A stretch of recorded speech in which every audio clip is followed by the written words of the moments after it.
Item 8.2. Michelle is back. All right, let's take a few minutes to wake up.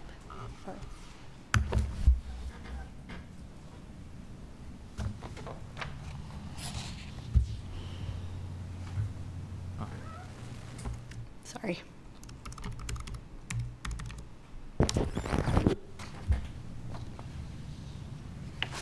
Okay. Trees. Mine doesn't have so many trees. Here we go. Okay.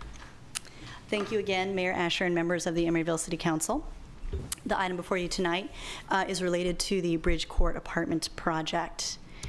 The background on the project is that it is an apartment project that was completed in 1998 by the Catalyst Development Corporation. It consists of 220 residential units, 88 of which are BMRs. Of those BMRs, 64 are available to low-income households, and 24 are restricted, and 24 are restricted to very low-income households. The development assistance that was provided to the project through the 1996 owner participation agreement consisted of a $3.5 million grant that was secured by a grant regulatory agreement and a grant deed of trust.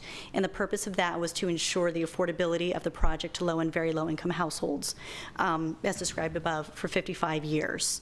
The agency also issued $23.2 million in multifamily housing revenue bonds and then loaned the proceeds to the project. The project has been repaying those bonds, or did repay those bonds over time, using lease revenue from the project and not tax increments or funding from the city. It was just the lease revenue generated by the apartments. In February 2013, those bonds were defeased as a part of refinancing the project with conventional financing, and so those bonds were essentially repaid. So as a result, the only outstanding assistance from the city is the $3.5 million for the affordability restriction, and no additional financial assistance has been provided to this project since the original OPA. When the project was completed, the OPA goes away, and then there were two agreements that were recorded on the project once it was completed. One is the agreement to be recorded affecting real property, which was dated October 5th. And that agreement, has a lot of things, but the primary function for tonight is that it contains steps to potentially convert the units to ownership after 15 years, as well as the funding of the East Bay Bridge Housing Trust Fund, which I'll go into detail later. The other agreement is the Grant Regulatory Agreement and Declaration of Restrictive Covenants, which was dated October 30th, and that is primarily related to the affordability covenants. The obligations under both of these agreements transfer to new owners in the event of a sale of the property, and I mention that because the property was transferred to Prologis in 2005 as a result of the merger with Catalyst Development Corporation, in which Prologis obtained all of Catalyst's assets. The detail on the East Bay Bridge Housing Trust Fund. As it was originally conceived, the idea was that $1.4 million was to be paid into the trust fund on or before December 31st of the 15th calendar year after the recordation of the real property agreements, which is 2013, since that's a little difficult to figure out. If the conversion occurred within that 15-year time frame, the monies in the trust fund would be used by the city for the exclusive purpose of assisting renters currently living in the project to transition to home ownership. That 15-year time frame could be extended for 2 years once by paying a $100,000 fee, essentially, per year, and that would reserve the exclusive use of those trust fund monies to be used as described previously. If the conversion did not occur within the time frames shown, the monies deposited in the trust fund would become available to the city for its general use, but related to the provision of lower income housing. So it could only be used for affordable housing purposes, not any purpose. And the current status of the project is that the Housing Trust Fund is fully funded to the $1.4 million as described in the agreements. The owner has elected, per the agreements, not to pursue the conversion and has not funded the $100,000 to continue to reserve the trust fund monies.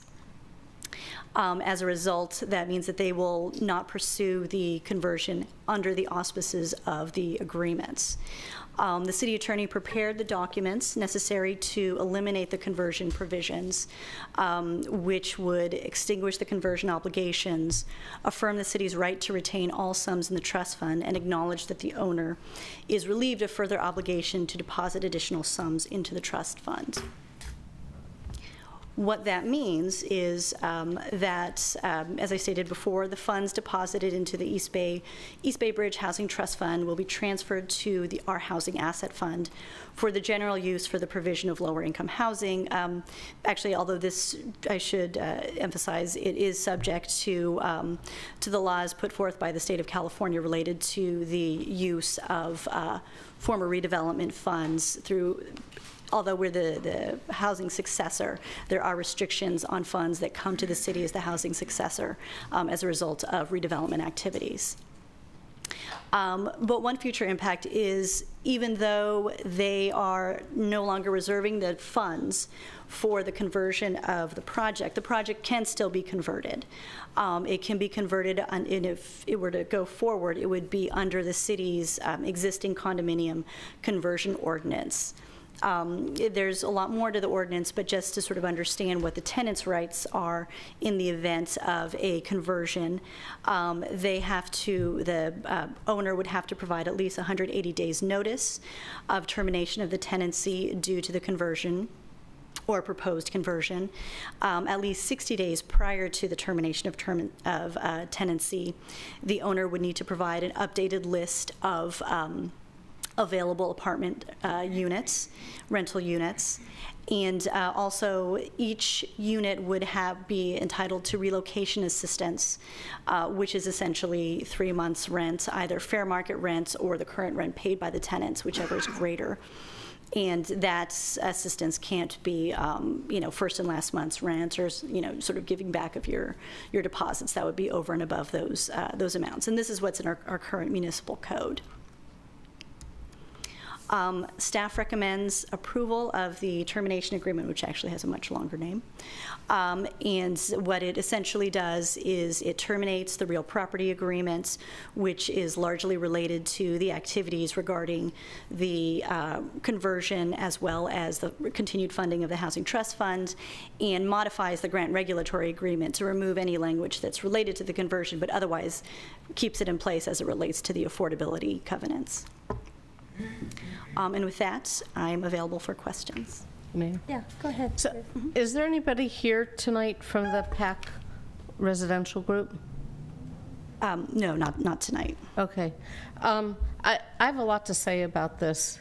I wasn't on the council in 1996 when the owner participation agreement was made, but to me this was an example of some foresight that the city showed to take a dirt pile, which I do clearly remember, because it was a dirt pile, and toxic dirt pile, and plan an opportunity after 15 years of being able to collect whatever rents they set among everybody else who wasn't in a BMR unit, to be able to promote home ownership. And for most people, the housing bubble, the housing collapse that happened, notwithstanding that, home ownership represents the best shot that most people in this country have to gain some equity. So I actually think the city showed great foresight in having a real property agreement that allowed people to get a piece of home ownership. And so I am totally against extinguishing this conversion obligation, and just want to go on record as saying that I think this is one chance we have to actually allow more home ownership, and this was set in place 15 years ago. So I don't know why they don't want to convert to condominiums, but I do know that over the years I've gotten lots of emails from disgruntled tenants there who are not under the BMR restrictions, and I think it's fair for them to be able to get a piece of the home ownership pie this way. Let's hear from the public. Yeah, thank you, Ruth. I totally agree. I don't think we should encourage it not to convert. I think we want to encourage rental housing, for sale housing in Emeryville. So I agree with Ruth. Thank you.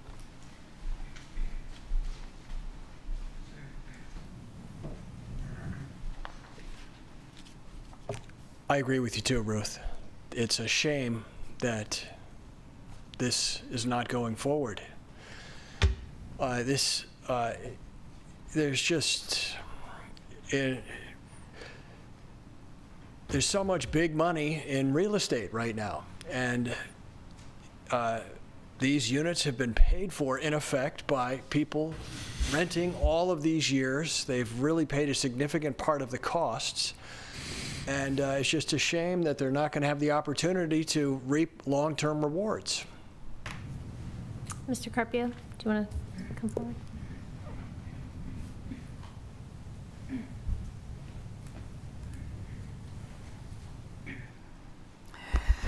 I do remember in 1996 about this agreement, and I don't think I made any comment, but my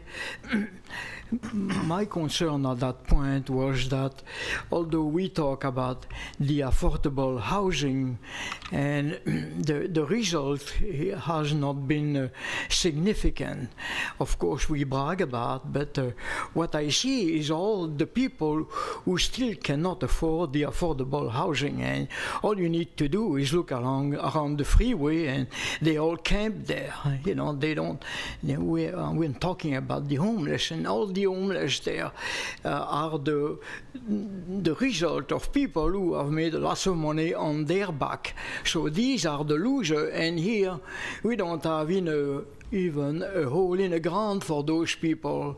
We don't have any tent, we don't have any shelter, no refuge, nothing.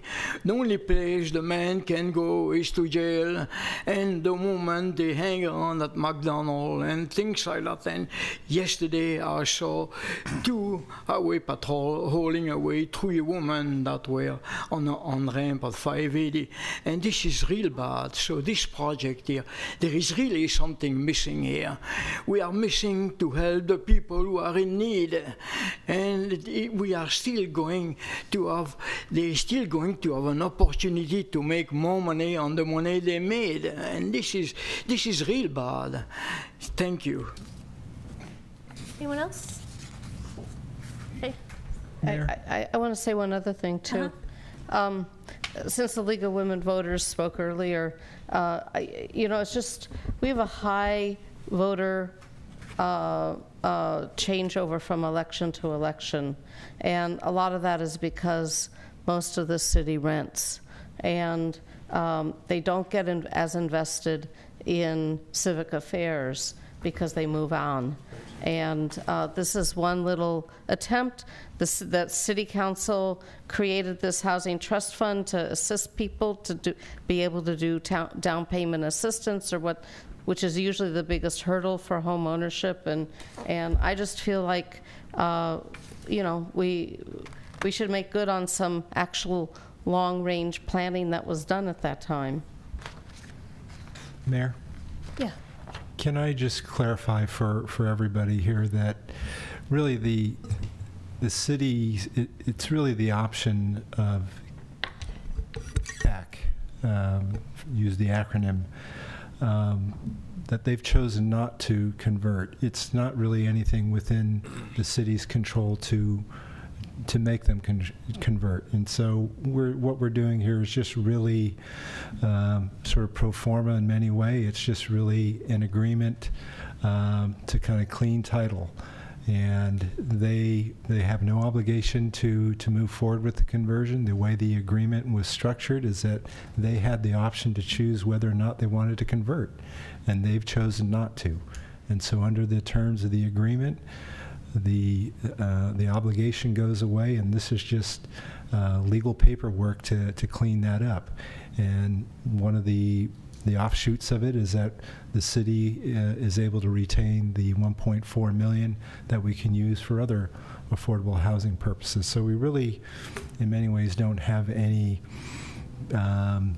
It's really not a matter of whether we want the council's approval to approve these agreements, because in many ways we just have an obligation to carry this out and clean up title, because they've opted under the existing agreements not to move forward with the conversion. We get to keep the money. That's what's already in there. And all we're doing is saying, okay, we're going to record this agreement to remove from title any reference to this conversion because it clouds title.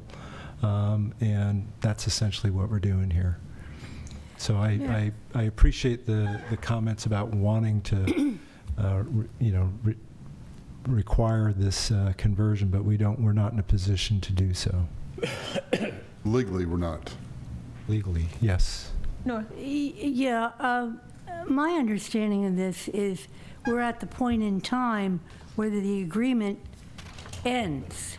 It has ended. They've essentially... It has ended, so that we really don't have a lot of arm here. What we do have is $1.6 million that would be available. Well, I thought we were going to get the other two. No, we would if they wanted to reserve the money for an additional year because they were thinking about converting. 1.4. Then they would have to deposit another $100,000. Right. They've chosen not to do that. The time for them to do that has passed. They've advised us that they are not intending to convert. They are not intending to reserve the money, and so as part of that, we're just putting forward some legal paperwork to clear title of these of this obligation. Well, the point here is that the arm that we had on them is done and over with as of 2015. However, there is this little pot of money, $1.4 million, that we desperately need in the housing plans that we have moving forward with some of the housing projects that we're thinking about or contemplating to assist, say, the nonprofits to build housing.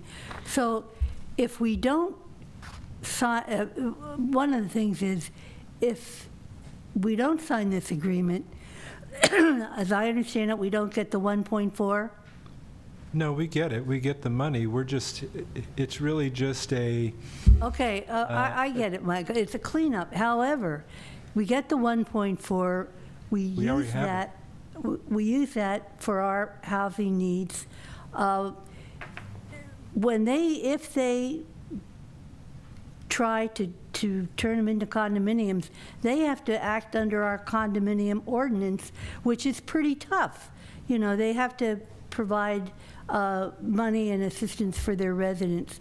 So I don't think we have to sign this approval of the termination agreement. It would be probably a courtesy to do it, but it has nothing to do with forcing these people to turn them into condominiums. I think it's been misrepresented here at the dais and perhaps misunderstood in the public. I would also say that under the terms of their existing financing, that they cannot practically convert to an ownership for at least another 15 years, I believe it is. So my interest is getting the 1.4 and putting it to work for actual affordable housing in this city. Yeah, go ahead, Jennifer.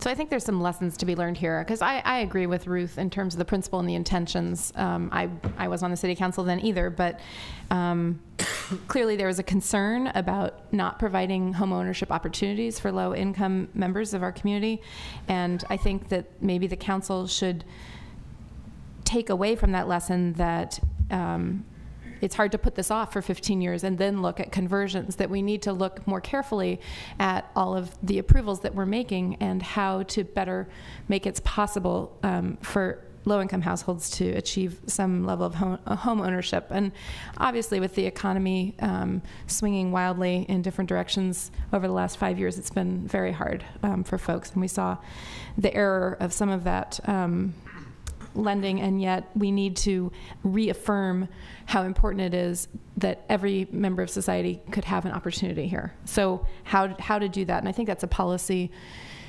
move that I turn to our staff and hope that kind of recommendation or advice will be forthcoming as we consider new projects as well. The other thing about this particular housing development that I think is really a strength is that the high level of affordable units in it. Bridgecourt was built with 40% of the units affordable, which is, I haven't seen, frankly. I mean, I work with other affordable housing developments, and they're either 100% or they're 20% or something lower than that. And so I think it has been a success. I know that there have been concerns over time, and I feel like I've heard Nora Davis speak to this before, but I want to applaud the City Council for having that put in place at the time, and I'd like to see us do that again. I think there are also other models of affordable housing. We've had folks speak to that, and we need to really look at that carefully. The Artist Co-op is an example of affordable housing in town, and it hasn't been replicated, and I think it's about time for us to look at other ways to provide that. So we clearly need more affordable housing. I would like to see a greater diversity of types of affordable housing as well. It's unfortunate that this conversion won't work, but I feel like there were legal barriers to that are beyond our control at this time. And so I'm obviously, see that we have to go along with the termination of this agreement, but I hope that we will take away some key points from this experience. I move the resolution. I'll second it. All those in favor? Aye. Aye. Opposed? No. No, no, no.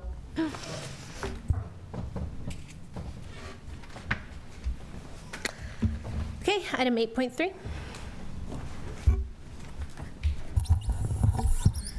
Can I make This one is more the- comment on the last item, which is just, I asked staff repeatedly if tenants in the building were aware of this being discussed at the council, and I had no indication that tenants were made aware of the conversation around this. And I think that's a shame, because it's kind of an opportunity for us to involve people. So that.